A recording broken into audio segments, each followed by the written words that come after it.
स्वागत है आपका नेटड्रिक न्यूज में। आपके साथ मैं हूं सपना दुबे। इन दिनों देश में आर्थिक सुस्ती भरे माहौल को दूर करने के लिए वित्त मंत्री निर्मला सीतारमण लगातार डैमेज कंट्रोल करने में जुटी हुई हैं। सरकार से विभिन्न उद्योगों द्वारा जीएसटी दरों में कटौती की मांग के बीच हाल ही में उच्च अधिकार प्राप्त जीएसटी काउंसिल की 37वीं बैठक हुई। बैठक के बाद वित्त मंत्री निर्मला सीतारमण ने प्रेस कॉन्फ्रेंस करते हुए कई बड़े ऐलान किए, जिनसे काफी हद तक काफी चीजों में राहत मिली। आपको बता दें कि इंजीनियरिंग संबंधित उद्योगों को बढ़ावा देने के लिए स्लाइड फास्टनर पर जीएसटी दर 18% से घटकर 12%, समुद्री ईंधन पर 18% से घटकर 5%, पत्थर वाले ग्राइंडर पर 12 से घटकर 5% और सूखी इमली पर 5% से 0 कर दी गई है। वहीं जीएसटी काउंसिल ने डायमंड इंडस्ट्री में भी जॉब वर्क पर जीएसटी दर को 5% से घटाकर 1.5% तक कर दिया है। इसके साथ ही भारत से बाहर निर्मित होने वाली खास रक्षा सामग्री को भी जीएसटी मुक्त कर दिया गया है।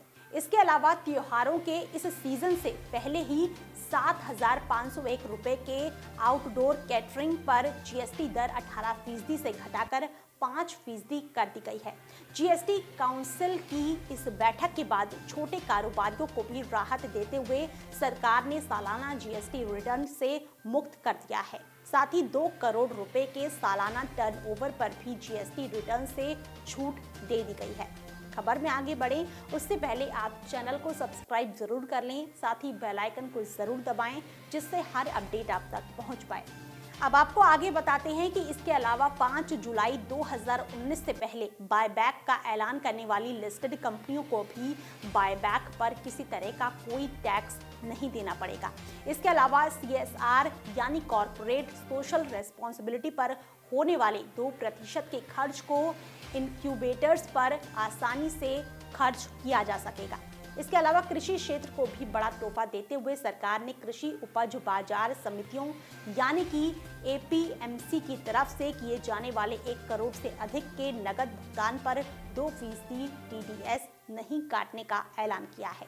मेक इन इंडिया को प्रोत्साहन देने के लिए घरेलू कंपनियों और कारोबारियों को भी राहत पहुंचाते हुए वित्त मंत्री निर्मला सीतारमण ने कॉर्पोरेट टैक्स घटाने का ऐलान किया था, जिसके बाद अब निवेश करने वाली कंपनियों पर 15% का जीएसटी लगेगा।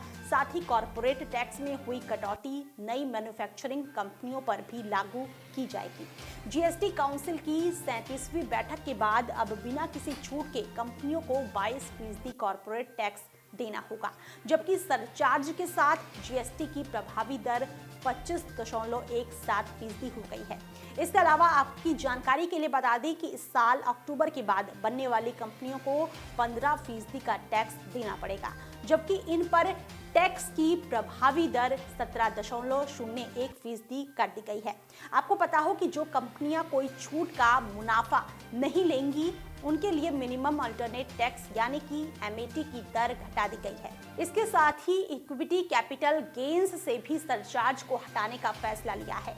इसके अलावा ऑटो कंपनियों को संजीवनी प्रदान करने के लिए भी सरकार ने मार्च 2020 तक 15% का एडिशनल डेप्रिसिएशन देने का निर्णय लिया है, जिसके साथ ही देश में इलेक्ट्रिक वाहनों को बढ़ावा देने के लिए सरकार ने जीएसटी दरों में कटौती करने का बड़ा फैसला लिया। बीते 1 अगस्त से ही इलेक्ट्रिक वाहनों पर जीएसटी दर को 12% से घटाकर 5% कर दिया गया है। इसके साथ ही इलेक्ट्रिक वाहनों के चार्जर्स पर जीएसटी रेट को 18% से घटाकर 5% कर दिया गया है। इतना ही नहीं, 12 सवारियों वाले इलेक्ट्रिक वाहनों को जीएसटी मुक्त कर दिया गया है। इस बात का ऐलान जीएसटी काउंसिल की 36वीं बैठक के बाद एक आधिकारिक बयान जारी करके किया गया। जीएसटी काउंसिल की 37वीं बैठक में किराए पर होटल लेने वालों को भी राहत देते हुए सरकार ने जीएसटी दरों को घटा दिया है, जिससे अब लोगों को कम दाम पर होटल रूम मिल सकेंगे। जीएसटी दरों को घटाने के बाद अब 1,000 रुपए से लेकर 7,500 रुपए तक के होटल रूम किराए पर लेने के साथ ही 12% जीएसटी लगेगा, जबकि पहले जीएसटी दर 18% थी। इसके साथ ही 7500 रुपए से ज्यादा के होटल रूम किराए पर 18% जीएसटी देना पड़ेगा, जबकि पहले इस पर जीएसटी दर 28% थी। इसके अलावा 1000 रुपए से कम किराए वाले कमरे लेने पर जीएसटी पूरी तरह से खत्म कर दिया गया है। आपको बता दें कि वित्त मंत्री निर्मला सीतारमण ने इस दौरान कहा कि कर छूट से मेक इन इंडिया में जोरदार निवेश आएगा, रोजगार में इजाफा होगा, साथ ही देश में हो रही आर्थिक गतिविधियों में तेजी आएगी, जिसके साथ ही देश में राजस्व भी बढ़ेगा। गौरतलब है कि देश की लगातार डामाडोल हो रही अर्थव्यवस्था को रफ्तार प्रदान करने के लिए बीते कुछ दिनों में सरकार ने कई कदम उठाए हैं, जिसके बाद सरकार अपनी इस मिशन में कब तक 100% कामयाब हो पाती है, देखने लायक होगा। फिलहाल इतना ही। बाकी ऐसी और वीडियोस के लिए आप चैनल को सब्सक्राइब करना ना भूलें। आप देख रहे हैं नेट्रिक न्यूज, साहस सच कहने का।